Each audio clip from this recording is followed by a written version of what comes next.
I think we can tell by your excitement you know what this is. This is iPad mini.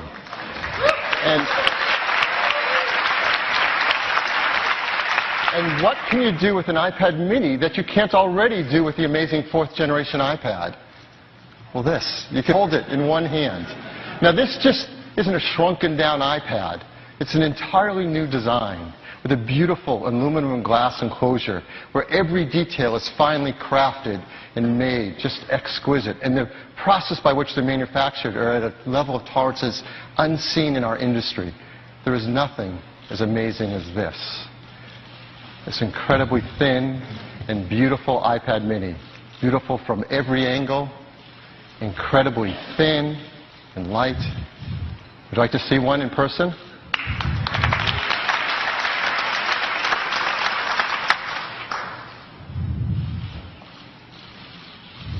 This is iPad mini.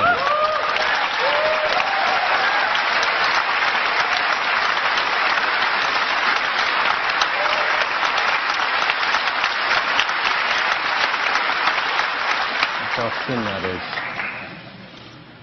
Amazing. Here, let me tell you a lot more about it. So this iPad mini is just 7.2 millimeters thin. That's about a quarter thinner than the 4th generation iPad. To put it in context, it's as thin as a pencil. That's thin. It weighs just 0.68 pounds. That's over 50% lighter than the previous iPad, 4th generation. So in context, what can you compare that to? It's as light as a pad of paper. We were going to say a book, but books are much heavier. So we came out with a pad of paper. It comes in black and white, the white with silver, the black with a slate back. It's beautiful on both sides. I think one of the biggest questions people wonder is, what screen size did we pick and why? And the team worked really hard thinking about this. We want an iPad that's capable of running all that amazing software written for iPad without developers having to do any work. We wanted it to be smaller such that it could be thinner and lighter, as you can see, but not so small that it stops being incredibly usable, because the iPad is the most usable of all these devices. So let's look at it side by side. Here's current iPad 2 next to the iPad mini. 7.9. The iPad 2 is 9.7 inches on the diagonal. iPad mini, 7.9. So that's easy to remember, right? 9.7, 7.9. And the pixels are even easier to remember because they're exactly the same. The original iPad, the iPad 2 are 1024 by 768. And the new iPad mini is 1024 by 768. iWork applications, Keynote. And it is so much fun to sit there and play multi-touch software instruments in GarageBand on this thin and light iPad. And all of those applications work wonderfully on it. So if you're a customer who likes to use Facebook all day long, you're going to love using Facebook on the new iPad. If you love creating content with applications like Paper, an amazing drawing application, you're going to love doing that on iPad mini. If you love playing games, amazing games like Real Racing 2 are incredible on the new iPad. In fact, I could sit here and do 275,000 examples for you, and I would love to, but we don't have enough time. They work amazing on iPad mini.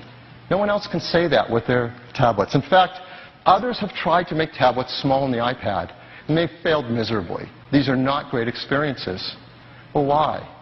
Let me give you an example. So here we have iPad mini on the right and an Android tablet on the left. This is the latest, greatest, most favored, reviewed new device. So let's compare them. Well, first, let's just look at the bezels around the display. Ours, the iPad mini, is made of aluminum, and we worked hard to make it thin so it's comfortable to hold and use with one hand. Theirs, made of plastic, it's thicker. In fact, the entire product, that Android product, is thicker and heavier than iPad mini, even though it has a smaller display. So let's look at those displays. On the diagonal, theirs is 7 inches, the iPad mini is 7.9. That doesn't sound like a lot more, does it? Well, that's on the diagonal. The actual area of the display, 21.9 square inches for the Android tablet, 29.6 for the iPad mini. The iPad mini is actually over a third larger display area, 35%. That's a huge difference. And it doesn't stop there. What's the number one thing people do on their iPads? Surf the web. We love to surf the web on our iPads. So here's surfing the web. This is a popular museum, the Guggenheim Museum, and visiting it in both browsers. But you can see there's things around the browser. There's tabs. Android has some software controls on the bottom of the pages. The iPad mini is 2/3 larger to surf the web. There is a gigantic difference in these products. And it doesn't stop there. There's all those third-party applications. As Tim told you, we have these amazing applications for iPad users. And we've learned, we have over 700,000 applications that can run an iPad, but customers love the ones written for iPad, designed for that screen. Over 275,000 of them. What does the other platform have? They have phone applications stretched up, not tablet applications. So for example, if you like to hang with your friends and Yelp, you get a great experience on iPad mini, you get a